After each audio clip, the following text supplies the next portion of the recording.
اور ایک بڑا خوبصورت واقعہ ہے رمضان کا، کہیں سے بکرے کی سری پکی ہوئی آ گئی تو اب بڑے شوق سے کھا رہے تھے، اور ساتھ ارباز بن ساریہ بھی تھے، حضرت علی بھی تھے اور حضرت مقداد بھی تھے، 3-4 آدمی سری کھا رہے تھے۔ بلال رضی اللہ تعالیٰ عنہ آئے کہ یا رسول اللہ سحری کا ٹائم ختم ہو گیا ہے، میں اذان دینے جا رہا ہوں، آپ کھانا پینا بند فرما دیں۔ اب میں کہا ٹھیک ہے، وہ باہر چلے گئے، اذان دینے لگے، پھر خیال آیا میں دیکھ لوں کہ آپ نے کھانا چھوڑا کہ نہیں چھوڑا، واپس آئے تو آپ کھا رہے تھے۔ کہا یا رسول اللہ واللہ لقد اصبحت، اللہ کی قسم صبح ہو گئی۔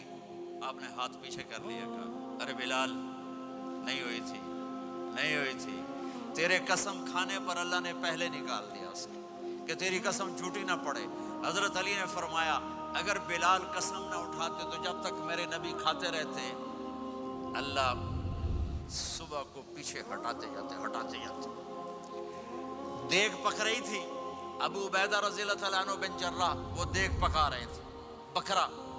آپ نے کہا ابو عبید یہ مجھے بکرے کی دستی پکڑانا، اگلے بازو، آپ کو اگلے بازو کا گوشت پسند تھا، گردن کا گوشت پسند تھا، یہ کمر کے پٹھ کا گوشت آپ کو پسند تھا، دودھ پسند تھا، برنی کھجور پسند تھی، عجوا کھجور پسند تھی، تازہ روٹی پسند تھی۔ آپ یا تازہ کھاتے تھے یا فاقہ، توڑی طرح نہیں 8 دن دے پکا کے فریڈاں ٹھوک دے ہو تو کٹ کے گرم کیتی رکھو تو کھاتی رکھو، یا آپ تازہ کھاتے تھے یا فاقہ فرماتے تھے۔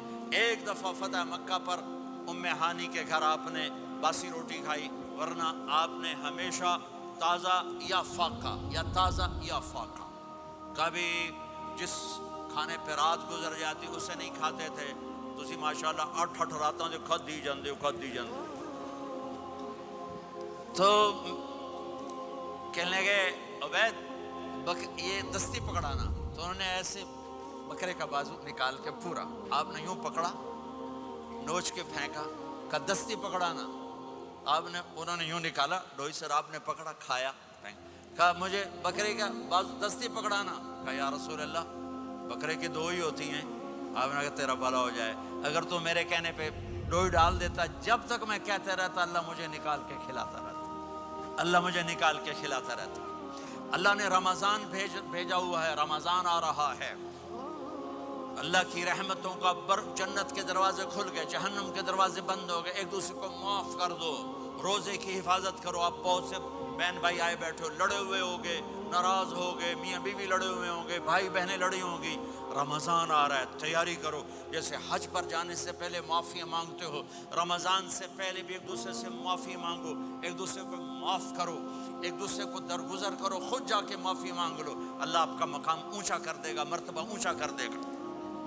آخری رات اللہ تعالیٰ فرماتے ہیں جاؤ، تمہارے رات کی قیام اور دن کے روزے کے بدلے تمہیں سب کو معاف کر دیا، مانگو۔ اور ایک رات اللہ نے شب قدر بنائی جو 1000 راتوں کے برابر کر دی۔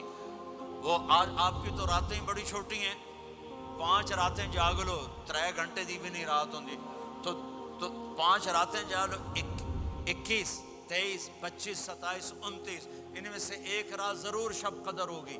ایک رات کا جاگنا 80 سال کی عبادت سے بڑھیا ہو جائے گا، صرف ایک رات کا جاگنا، ایک رات کا جاگنا۔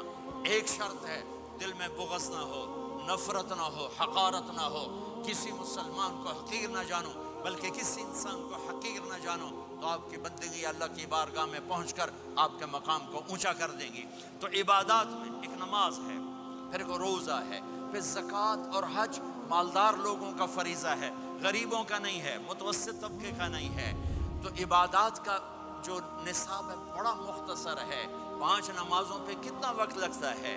روزے سال کے بعد آتے ہیں، گنجائش ہے، بیمار و بعد میں رکھ لو، مریض و بعد میں رکھ لو، زکوٰۃ سارے سال میں کسی وقت دے دو، حج زندگی میں کب کسی وقت کر لو۔ یہ ایک چھوٹا سا نصاب ہے۔ دوسرا میرے نبی کی زندگی کا پہلو جسے میں ہائی لائٹ کرنا چاہتا ہوں، جو نمایاں ہے، جو روشن ہے، وہ میرے نبی کی زندگی ہے، وہ میرے نبی کے اخلاق ہیں، وہ میرے نبی کا درگزر ہے، میرے نبی کا پیغام محبت ہے۔ میرے نبی نے فرمایا اسلام کا سب سے مضبوط عمل کیا ہے؟ ایو اور الاسلام اوثق، صحابہ نے کہا الصلاۃ، نماز۔ آپ نے کہا نہیں،